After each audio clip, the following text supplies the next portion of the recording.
we did that very similarly when we first started. We basically, if it was a product that could go in your mouth and you could eat it safely, we took it.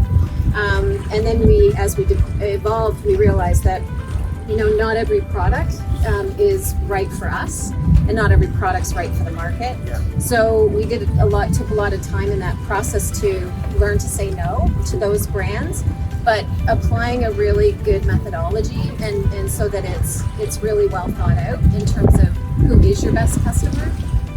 On both the supplier and the buyer side is important, because you can really lose control very quickly. And we found that when it comes down to dollars and cents, that those suppliers that, you know, it's the 80-20 rule, right? It's like the 80% of your revenue comes from 20% of your customers. We'll go find that 20% and find more of them. Yeah, and that's, you hang on to them absolutely. by doing it right. Yeah. You know, one thing I will say is VCs are people like anybody else.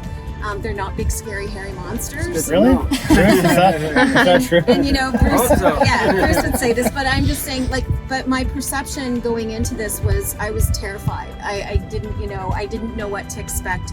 You see the dragons, right? Mm-hmm. And you just don't know what to expect from VCs.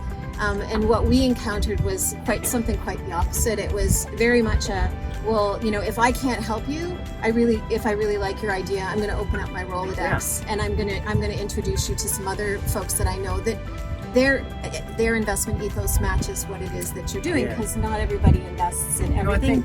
I think times have really changed. Yeah. You know, like 15 years ago, there was relatively few venture capitalists, especially in Canada, and you'd line up at their door and sort of beg for a meeting, and you know, it was kind of like the kings on top of a pile of money, right? And it was like they were doing you a favor to give you a meeting, and it's like so different today. You know, I mean, a lot of us who are entrepreneurs ourselves now, there's enough capital around that, you know, if you've got a half decent idea, you should be able to get a meeting and an audience and hopefully funding. And you know, at round 13, for example, we think the entrepreneurs are kings and queens. I mean, we know how hard it is to do what you do. We know how hard it is to get to the stage that we've gotten to. And it is a part of our brand, and I'm seeing it more and more in the ecosystem, just what you say. You know, if we can't help you, we'll find somebody that can, and you'll come away with something more than you showed up with.